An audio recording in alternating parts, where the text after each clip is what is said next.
Bismillahirrahmanirrahim.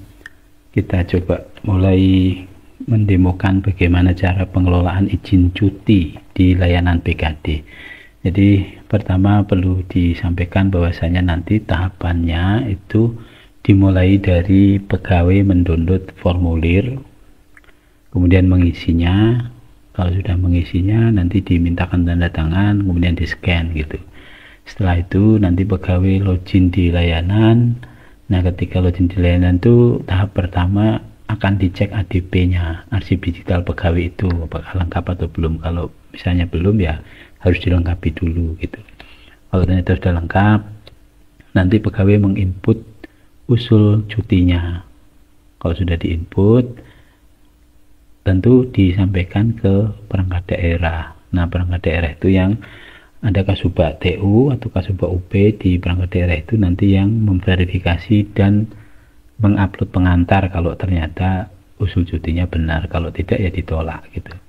Nah, kalau ternyata sudah benar, OPD meneruskan ke BKD. Nah, tahapan di BKD nanti mungkin itu tahapan yang spesifik di pengelolanya gitu.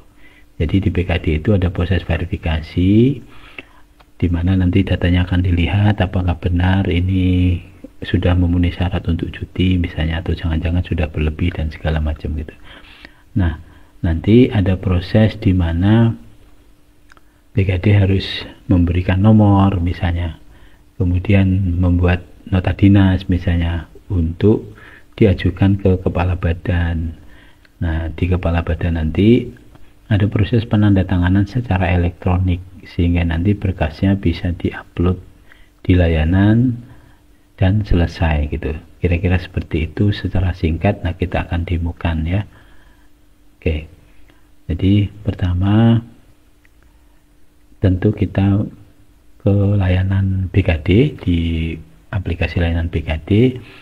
Nah, masing-masing pegawai silahkan login. Dikatakanlah misalnya sebagai pegawai dia akan login di sini untuk mengusulkan layanan cuti. Ini sudah login dan di sini ada menu izin cuti. Di bawah ini akan diperlihatkan bahwa berapa kali kita sudah melakukan izin cuti. Tapi kita klik sini aja. Klik. Lalu tadi yang pertama kita download dulu formulirnya. Kalau sudah download kira-kira nanti formulirnya akan seperti ini. Nah, ini surat pengantarnya, lalu formulirnya seperti ini. Ini silahkan diisi, mintakan tanda tangan, seleksi secara benar ya, mintakan tanda tangan, kemudian dah. Nanti kalau sudah dimintakan tanda tangan, di scan, lalu diupload, gitu ya. Sini Bapak Ibu cek ini ADP-nya, kita kembali ke aplikasi layanan nih, dicek ADP-nya apakah sudah lengkap. Kalau sudah lengkap, next. Kalau belum ya selesaikan ADP-nya. Ini Bapak Ibu centang. Kemudian alasan cuti. Alasan cutinya apa? Misalnya menghadiri acara pernikahan keluarga di Sleman, Yogyakarta misalnya. Atau kalau Bapak Ibu ini apa, sesuaikan aja ya.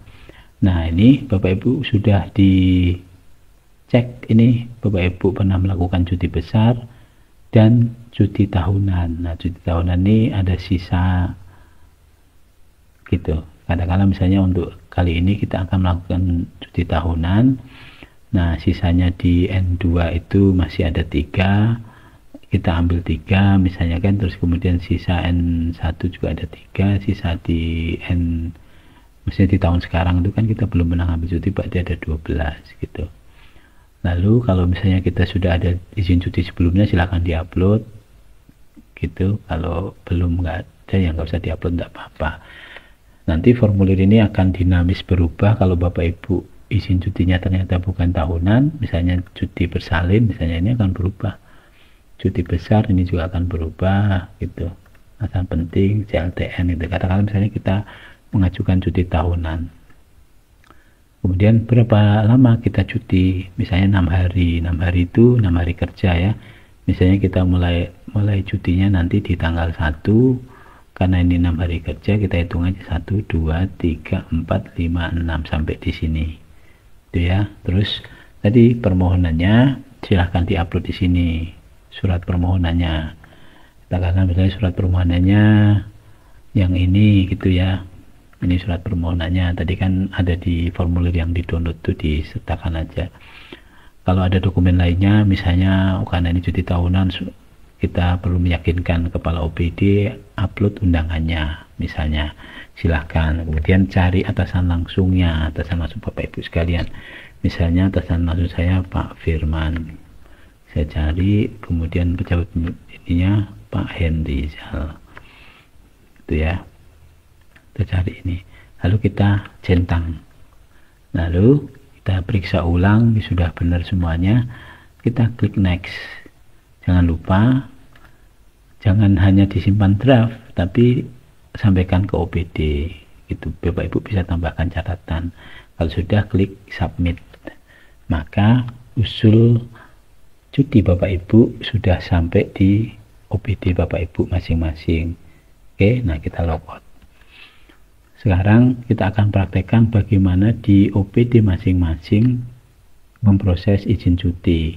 Katakanlah ini OPD di mana saya bekerja, coba OP-nya login, lalu akan lihat di sini verifikasi layanan, dan akan dilihat usul layanan yang paling akhir gitu ya.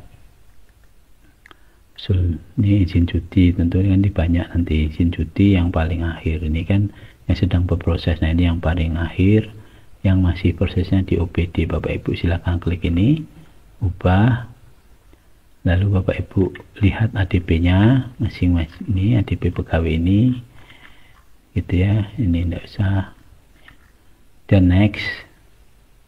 Lalu ini datanya, nah ini alasan cutinya, kemudian ini jumlah harinya gitu ya, nanti silahkan nah ini permohonannya. Kalau ada tadi surat tambahnya, Bapak Ibu juga bisa ngelihat itu, di download, dibaca gitu ya. Ini kan yang dari pegawai. Nah sekarang perangkat daerah itu mesti ngapain? Perangkat daerah itu mesti tadi memeriksa, kemudian yang kedua mengupload formulir cutinya. Nah, formulir cutinya seperti ini nih, yang ini kan ditandatangani oleh kepala perangkat daerahnya ya. Silahkan diupload di sini. Upload formulirnya, misalnya ini formulirnya, lalu pengantarnya juga dibuat, pengantar dari kepala OPD mengenai usul cuti supaya nanti diterbitkan, misalnya ini gitu ya. Lalu Bapak Ibu sini ada pernyataan, dengan ini saya menyatakan selaku pengelola kepegawaian di perangkat daerah bahwa data yang saya input adalah benar,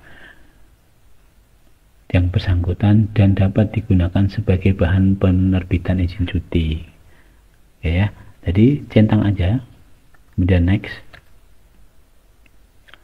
Nah pada tahap selanjutnya Bapak Ibu bisa teruskan ke PKD. Namun kalau Bapak Ibu merasa cutinya tadi dokumennya tidak lengkap, misalnya kan Bapak Ibu bisa tolak sehingga nanti kembali ke pegawai, dan pegawai tidak akan bisa lagi merubah kecuali dia mengusulkan ulang gitu.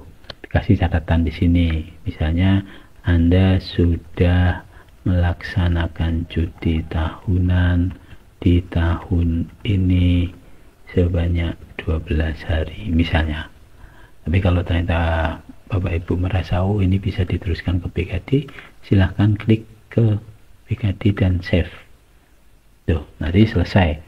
Maka posisinya sekarang di PKD. Ya, di PKD. Nah, itu silahkan logout. Oke. Nah, sekarang kita akan lihat bagaimana PKD memprosesnya. Nih ya, ini di PKD. Katakanlah misalnya di PKD login masing-masing pengelola itu, kemudian di PKD akan klik proses layanan. Nah proses layanan apa nih? Tentu proses layanan cuti ya. Ini izin cuti bisa dilihat di sini atau langsung ke sini. oh ini ada izin cuti yang harus diproses, misalnya Bapak Ibu bisa lihat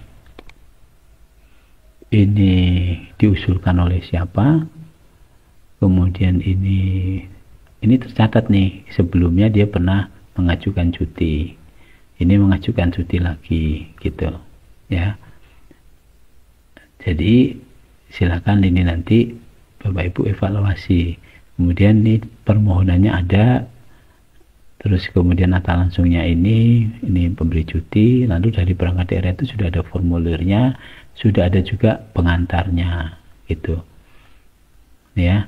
Nah ini datanya. Nah kalau Bapak Ibu mau memprosesnya silahkan diedit gitu, edit di next, karena ini data yang akan tampil, ini yang usulannya tadi, ini adalah oh ada alamat cutinya belum diisi, misalnya tadi kita baca oh dia akan cuti, dia nanti alamatnya di Sleman Yogyakarta ya kan, sini ya. Nah ketikkan sini itu nanti bisa diisi juga oleh pegawai ya. Oke, terus kemudian ini, nah berarti kan Bapak Ibu harus memprosesnya dengan cara mengisi tadi ini surat pengantarnya dari Dinas Pora itu apa, misalnya surat nomor 1423 Dispora misalnya 4.18/2024 misalnya gitu. Terus kemudian perihal cuti atas nama gitu ya, atas nama siapa misalnya gitu ya. Lalu ini suratnya Bapak Ibu ambil surat ambil surat, nomornya berapa, misalnya nomornya 5436 gitu, tahunnya tahun 2020, tapi Bapak Ibu bisa ganti ini gitu, ini kan dipilihkan di tahun ini gitu. Kemudian bulan Romawinya itu adalah bulan 8. Nah terbilangnya itu terbilang misalnya berapa 4 hari, tulis 4, kalau misalnya tadi 6 ya 6 gitu ya, supaya ini muncul. Tapi ini belum, Bapak Ibu belum bisa download ini nanti gitu ya, kalau udah disimpan baru bisa di download. Ini tanggal tanda tangannya misalnya tanggal 26 gitu ya. Terus kemudian Bapak Ibu klik ini dulu, lalu klik proses atau ke pusat gitu, baru nanti Bapak Ibu ada proses selanjutnya. Tadi kan yang di sini nih dijelaskan kan tadi ada proses yang namanya tanda tangan elektronik. Nah bagaimana tanda tangan elektronik caranya, Bapak Ibu download yang tadi, yang ini ketika sudah disimpan di download, kalau belum disimpan nanti belum ada isinya gitu. Ini misalnya Bapak Ibu download seperti apa nih, nah ini usulan cutinya, ini usulan cutinya. Ini walaupun di sini ada barcode, ini bukan berarti ini sudah ada TTE. Nah, kita coba cek ya. Ini kita cek, ngeceknya di sini. Klik sini bisa juga. Ini kita upload di sini tadi, yang kita download tadi. Ini kan. Nah, ini kita download ini. Nah, ini walaupun sudah ada barcode tapi belum ditandatangani secara digital. Jadi kita tunggu dulu sampai ada tanda tangan digital oleh Pak Kaban. Gitu. Nah, katakanlah misalnya ini proses penandatangannya supaya Bapak Ibu terbayang seperti apa gitu ya. Proses penandatanganannya.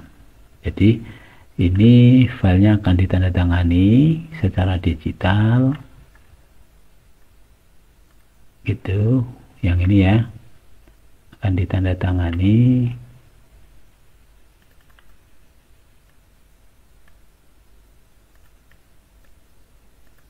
ini ya. Oke. Ya. sudah selesai. Ini berarti usul cuti ini sudah selesai ditandatangani gitu. Nanti kita cek, masukkan ke tadi tempat untuk ngecek apakah sudah benar atau belum gitu. Caranya ini kita bisa masukkan ke sini itu, yang ini kan sudah ditandatangani tuh, tanda tangannya apakah ini sudah ada belum tanda tangannya gitu, nanti kan kelihatan di sini. Nah ini ternyata sudah ada nih ditandatangani gitu, nanti Bapak Ibu bisa cek siapa yang akan tanda tangan gitu, silahkan diisi ini. Tapi yang jelas tadi berbeda suratnya atau belum. Kalau sekarang misalnya kita cek lihat sini ya,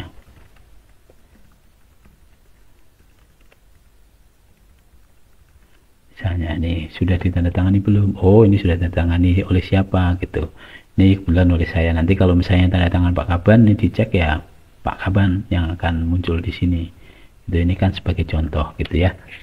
Oke, nah Bapak Ibu belum selesai prosesnya karena yang ditandatangani tadi belum Bapak Ibu upload. Jadi yang Bapak Ibu tandatangani tadi silakan diupload itu, diupload ya.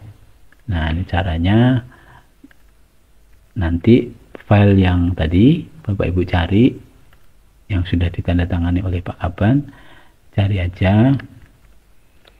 Nah ini tadi ya, sudah yang sudah ditandatangani Bapak Ibu upload di sini. Ini kemudian next, lalu selesai gitu, simpan. Nah, maka prosesnya sudah selesai sehingga pegawai nanti bisa melihat gitu. Ini bisa dilihat di sini kan. Nah ini prosesnya sampai mana nih gitu, izin cutinya tadi gitu ya. Jadi pegawai nanti bisa ngecek apakah sudah selesai atau belum. Nah, saya rasa demikian, kurang lebihnya mohon maaf. Tentu ada beberapa hal yang Bapak Ibu bisa sampaikan dan perlu kita sempurnakan nantinya. Sekali lagi terima kasih. Assalamualaikum warahmatullahi wabarakatuh.